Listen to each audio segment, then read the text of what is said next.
What is happening, y'all? Welcome on back to the walkthrough. So episode 8 is going to be focused on this lower region. Now this is technically considered Southern Limgrave, but in particular, when you enter this region, the map you find calls it the Weeping Peninsula, so that's what we're going to be referring to it as.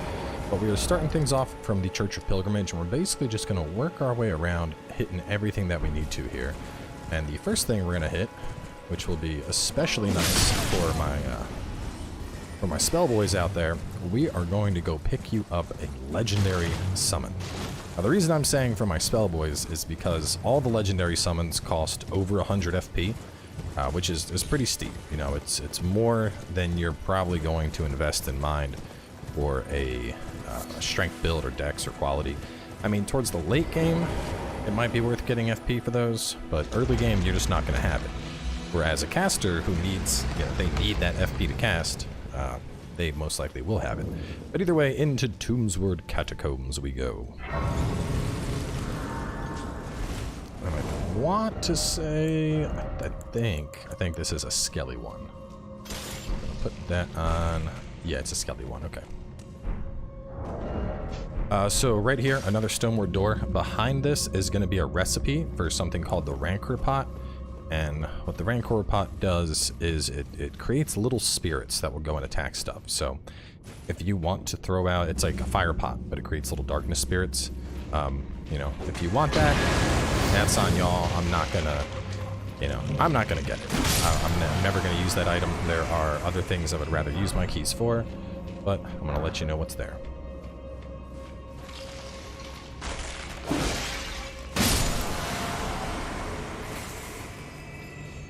That's where we got to get to, is that thing.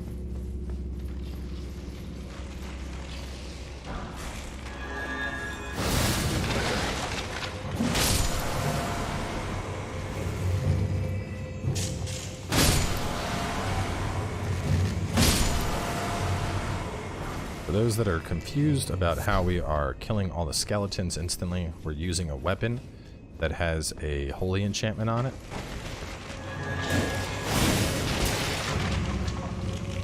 Pick this holy enchant up. I want to say it was back in episode 2 that we got it, but it's super useful for these early game catacombs because, no more respawning skeletons.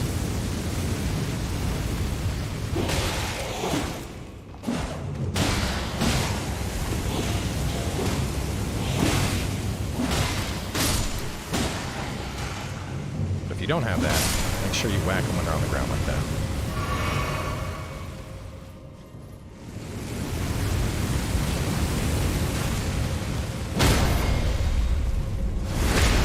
We're in a room with more skellies to use it because I'm running out. Which on the note of using weapon arts, so if you look on the left, just above where my flasks and everything are, you'll notice it says Sacred Blade. Right now, that means that, one, Sacred Blade is the Asher Boar that I have equipped, and two, the fact that you can see it like that means that I have enough FP to still use it. Now right here, I'm going to do a Sacred Blade, and you can see how now it's kind of faded out, and there is a line through it. When you see that, you no longer have enough to cast it again. So if I want to do any more, gotta... Oh, no. Oh, there we go. We got it. Okay, that was close. Rune. That. Let's see. Just making sure there's nobody that's going to...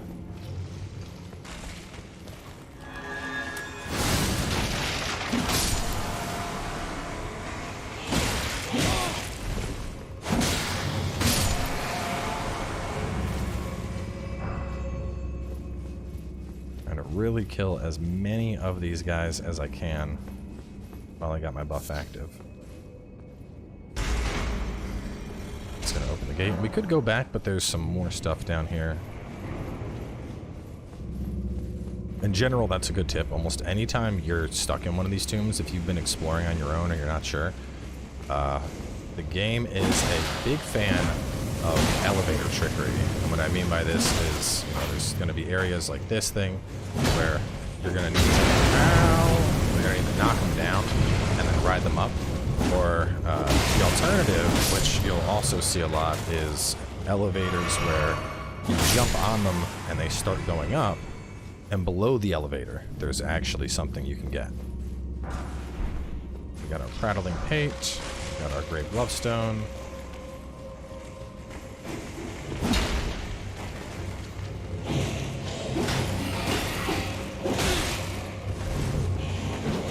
Oh my goodness. I did not come all the way down here to die to some skeletons. Y'all need to go away.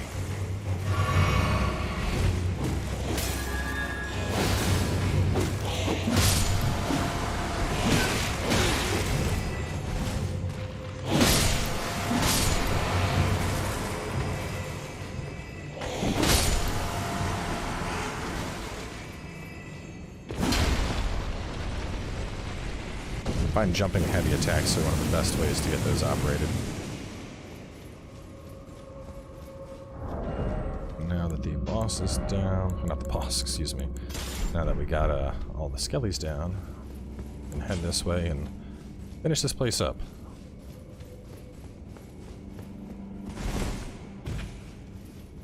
It was right up at the top.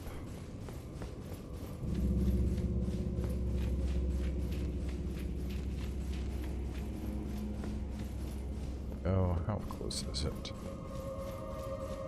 Never hurts to fully replenish flasks before a boss fight. You know what? I'll be fine. If I die, usually in these catacombs, there's a stake America. So when we go into the boss fight, if we do end up dying because we didn't have our summon, you spawn right here. You don't, like, you know, spawn outside or anything. And y'all have already seen the damage we can do. Unless your name is Crucible Knight, you're not going to stand a chance.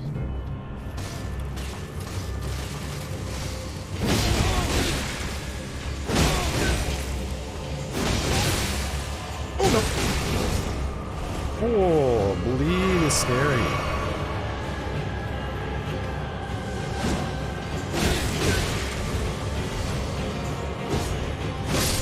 This is exactly why I picked us up a weapon that has bleed. Bleed can just do absolutely staggering damage. Like, it's honestly, it's terrifying. And it's good. It's really good. To be honest, I would not be surprised if bleed ends up getting a nerf. It's just, I mean, it's really strong. It is really, really strong. But I don't know. We'll see what happens. Hopefully they don't nerf it too bad. I feel like they're going to, just because it's too strong. But just to show off the guy we just got. Where'd he go? Here we go. Ludo the Headless. As you can see, 104 FP cost, which we only have 68. He's decent. He has a beefy great shield along with the spear. He can throw the spear at enemies, so a little bit of range combat, a little bit of melee combat.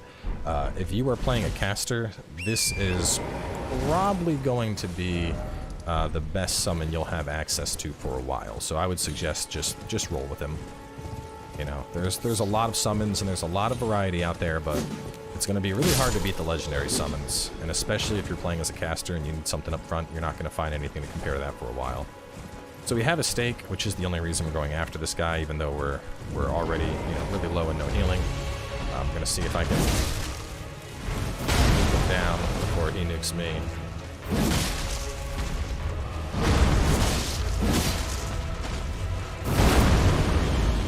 These are the Erdtree avatars. Anytime you go to an Erdtree, with the exception of the one that was over in the Mistwood, you're going to end up fighting one of these things. Oh, so close. I mean, fucking you no healing.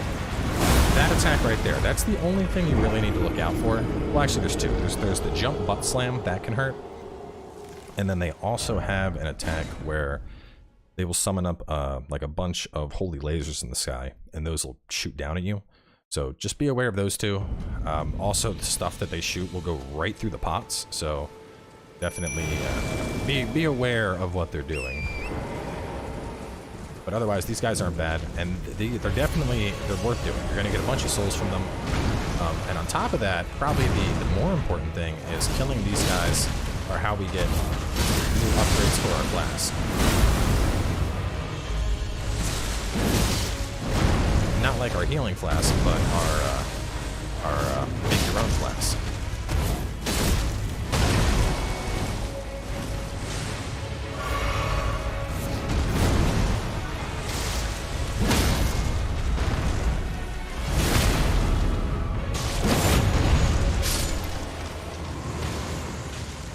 Leave Mr. Jellyfish alone! Opaline Bubble Tier and Crimson Burst Crystal Tier, both of those are fantastic. So we are going to head back on over to the church. There's a couple things around here. I guess we can point them out. We're over here. Let's just grab them.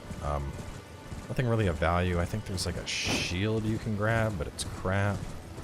A couple different enemies that are just kind of hanging around. I think it's right up here.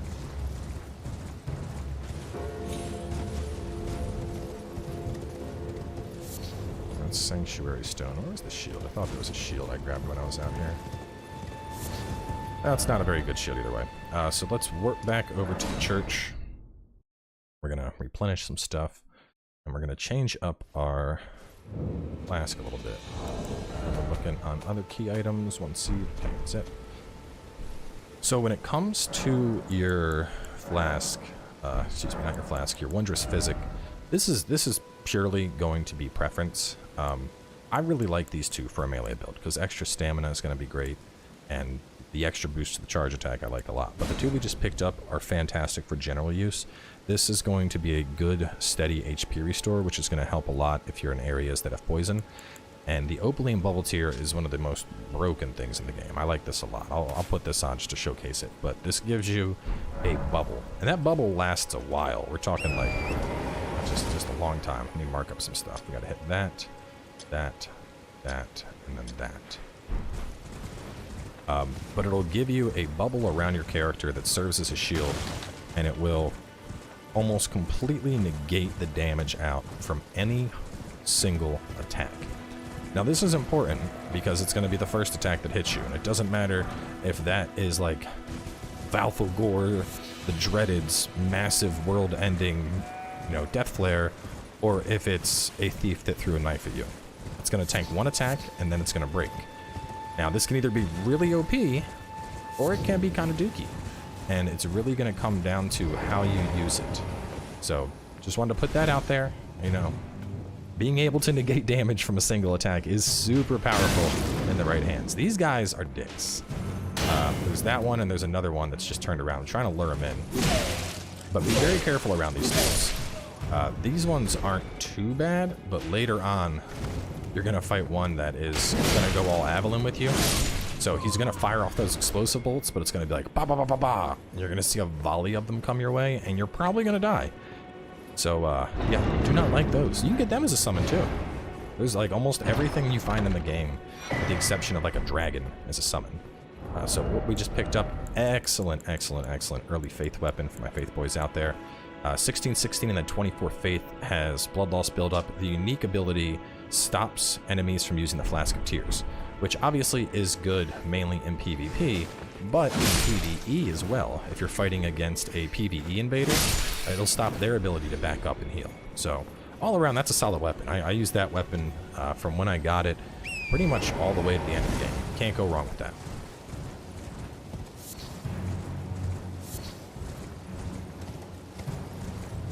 Now, up until now, we have been saving the majority of our keys, but this is one we're definitely going to want to get. Absolutely fantastic item in here. I can't wait to get my hands on.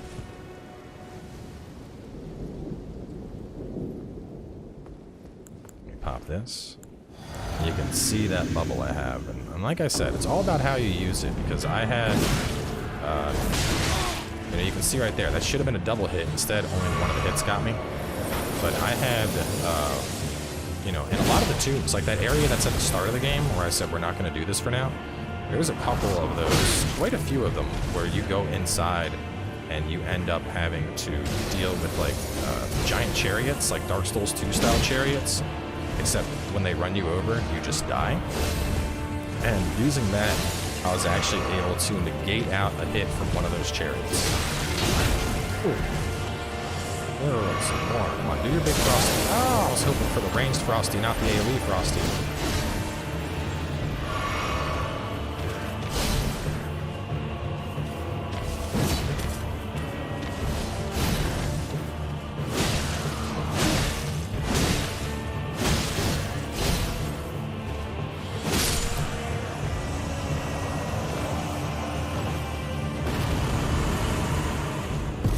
This guy gets us the Radigan Scar Seal, an absolutely fantastic early talisman. Well, there are two versions of this. There's Radigan Scar Seal and Marika Scar Seal. The Marika is more of a caster variant. So what this thing is in particular, go over to our equipment, we're going to put it on instead of Axe Talisman. This is going to boost up a bunch of attributes. So we're getting 3 to Vigor, 3 to Endurance, 3 to Strength, and 3 to Dexterity. But it's going to decrease our damage negation. So you can see we're like, 24, 19, 23, 23, 17, 27. You can see all of those are going to get decreased. So we're going to be into the negatives with Lightning. But, I mean, we're getting 12 free stat points for it. So, to me, that's a huge value get. I will gladly take more damage in exchange for having that many stats. And later, there's even there's an upgraded version of it where you get 5 to each of those stats. So, take more damage, but get 20 free stats, which is outrageous. Especially for a build like this, with a quality build, like, those are 4 stats that I want. I want more stamina, I want more health, and obviously I want more dex and strength. So, really, really, really solid. Now moving towards like the late game, eventually we'll get to a point where I end up, I'm gonna end up taking that off just because, I don't want to take more damage and my stats will be at a spot where they're healthy. But right now, early on, that is a absolute huge value pick. And even though you're gonna take more damage, I think it's worth it because it'll give you practice rolling, which is what we want to do. We're gonna go over here. There's gonna be a big old thingy that summons up. Try and bop this before it starts doing a lot of stuff. These guys can be deceptively dangerous. Be very careful around them because they don't look like much, but they can start doing like that right there. As you can see how he's like multi-hit combo, and the dude will fire off both arrows. They can also do that in melee. So if you're not careful, these dudes will just be pop, pop, pop, pop, pop, pop, pop, pop, pop, and they just go off on you, and they play the Cowboy Bebop opening theme, but on your face it's spears. So just be aware. Right, so we cleared everything here. Down in here, this is our sorceress friend that we met earlier. This is like her real body. The one over there is basically an astral projection. We get ambush shard. You can't do anything with her right now. She's just gonna talk about, you frothing degenerates, you're not gonna be able to stop me. She has a very long quest line. I don't think I have anything to fix the poison. We'll just heal through it. She has a long quest line, but it's much later in the game that we're gonna end up doing it. So I wouldn't worry about that for the time being. Let's go here real fast. Just get rid of the poison. Let's see, Everjail, we got the Church and the Tier, South for Ruins, and Ambush Shard and Selin. So we got a Mausoleum here. I talked about these briefly, but I would suggest just marking their locations on the map. There's really no reason to come to those for the time being. So these are going to allow you to duplicate boss things. So just pick an icon that you think means like, treasure or something. Or we'll do this, because it's like a very unique thing. And just leave a marker for them. And that way oh, hey, that's right, I got a spare boss thing down there I can duplicate. Next, we're gonna run on up this hill. We're going right on over to here, and then that'll basically cover all of the western stuff out here. And then we go to the east, Ordis's Rise, Impaler's Catacombs, Crater Pocked Glove, and a tower with a Ham Ballista, Earthport Cave, Demi-Humans. It's a lot to do. I'm gonna try and get all of it done this episode. Because ideally what I'd like to do is burn through all of Weeping Peninsula now, and then that way on the next episode we can focus entirely on Morn Castle, and then we can get started on Stormvale. So, we'll see.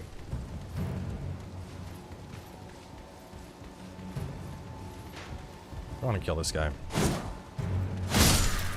And then you're going to hit this chest, and you're about to receive one of the biggest oh my god moments of this game.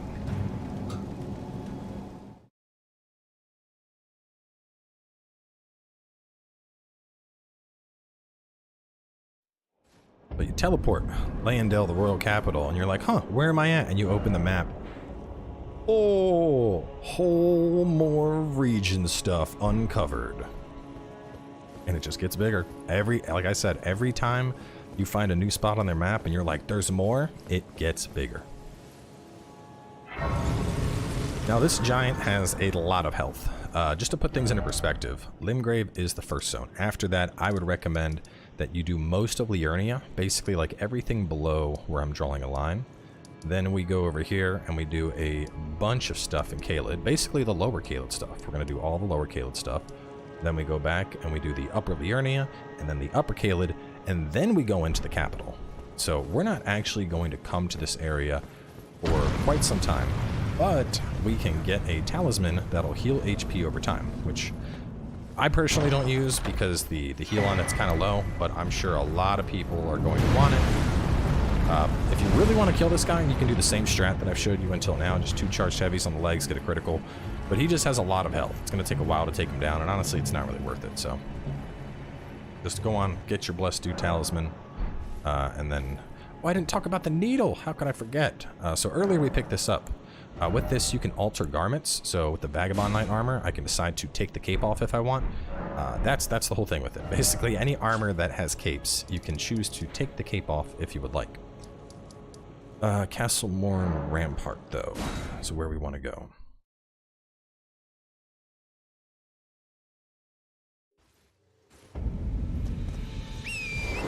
Okay, and we're gonna go right up here and up and away. So this is our first real puzzle tower. I know I took y'all to one of these earlier, and I mean, I was just like, yeah, hop in this window and solve it. Bing, bang, boom, it's done.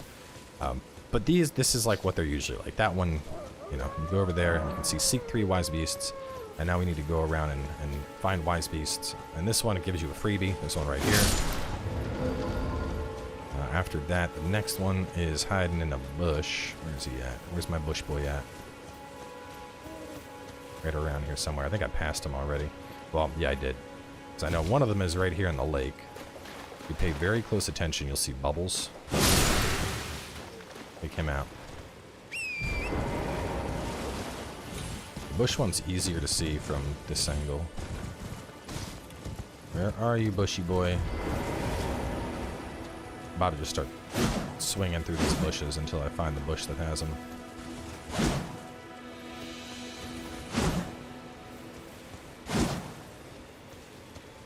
There he is.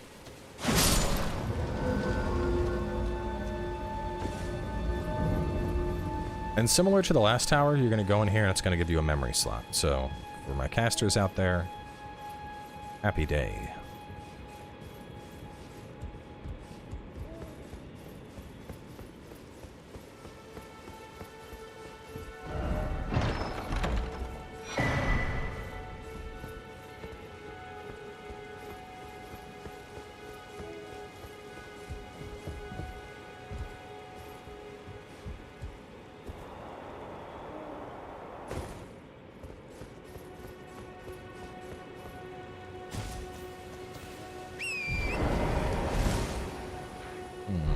Never tried climbing on this rampart thing. I just want to take a look. I don't know if I can even get onto it.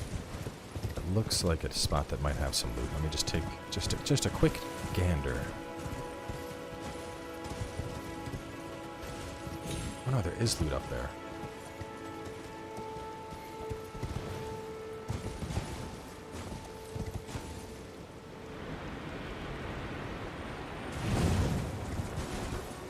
I think it's a cookbook.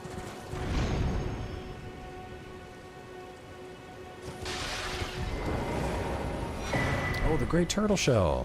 Yeah, I found that in the Let's Play. That would have been terrible if I'd forgotten to grab that for y'all. Great turtle shell is super, super good. It's a medium class shield, but as you can see, it has a ton of guard boost at 48. So very, very strong. It also has barricade shield on it, which is a really useful ability. It's an ash. It's honestly one of the best ashes for guard counter style of play because it braces up the shield and it allows you to tank basically any hit in the game and come back with a follow-up attack. So really, really solid choice. So now we're going to head up here to do the Impaler's Catacombs. Always run up the ruins looking for ruin fragments.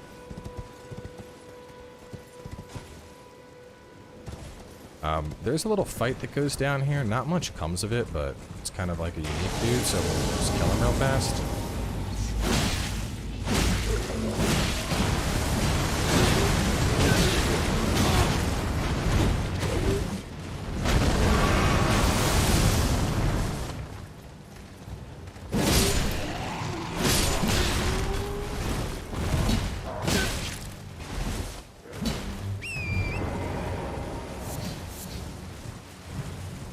Okay, after that, follow this path around. We need to go pick up a longbow from the town. Actually, you know what? There's a really decent bow we get. It does partial magic damage a little bit. I might... Maybe we'll probably go grab that before we do Sunveil. Maybe after the Castle Morn episode, because that's not very long.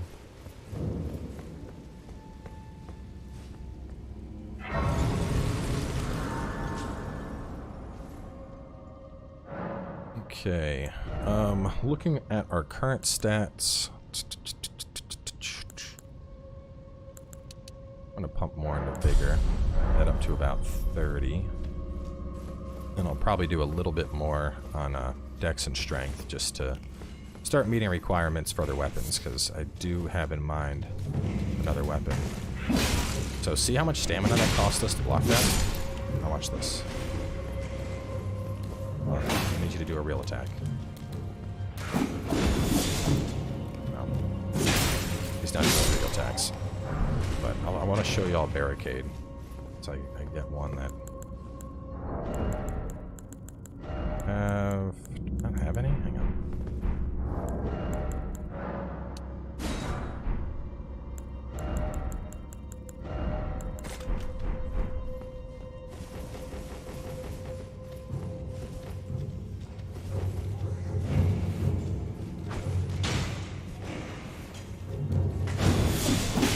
You can see it, he just bounced clean off of it.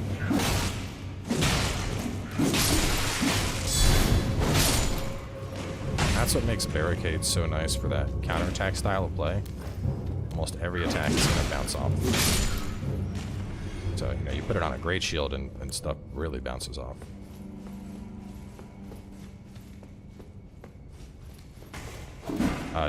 Initiating Barricade also blocks.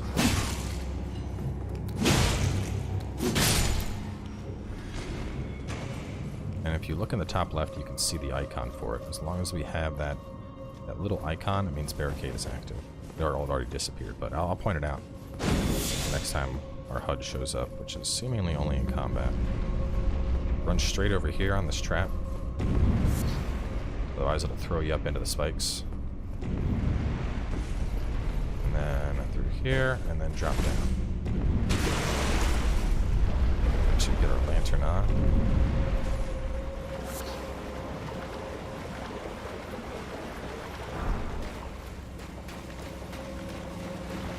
These guys are really slow, and they don't seem dangerous, but if you wait, they will group up and they'll grab onto you, and be like that. So don't underestimate them, just because they're slow moving.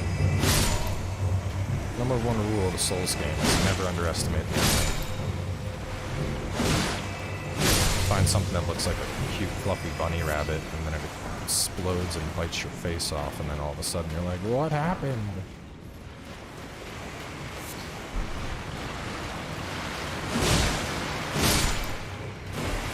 I'm not getting a ton of souls off of them though, so I'm not gonna sit here and kill every single one of them. As you can see, they're just gonna keep coming, so it's one of those things. Like, we killed a few, but we're just gonna move on past. Earthborg Cave. Man, there is a lot to fit into this episode. I'm gonna do it all.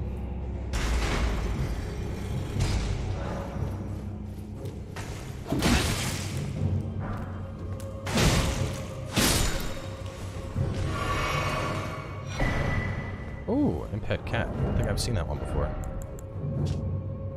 Feline Intelligence 2. There's a couple of those. There's Impet Cat. There's one that increases stamina. I've seen that one now. I've seen stamina. I have seen faith, and then I think I saw one more.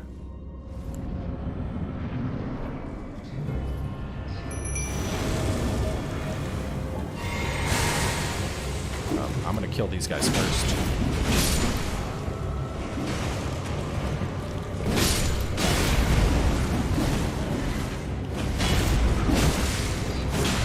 Nope, stop it. Oh my god. Jellyfish, if you could distract, that would be fantastic. The jellyfish is distracting. It's just distracting the stuff I don't need it to distract.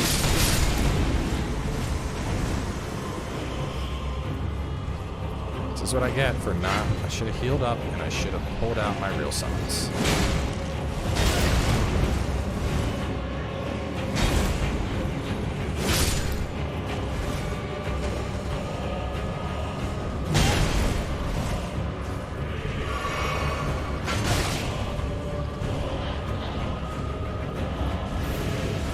Oh, no, no, no, no. Oh, God.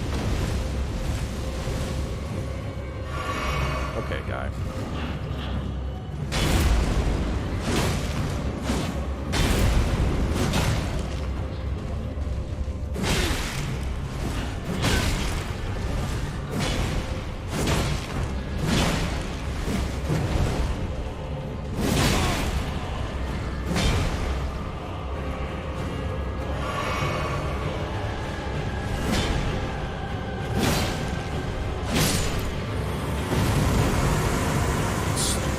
Watchdog.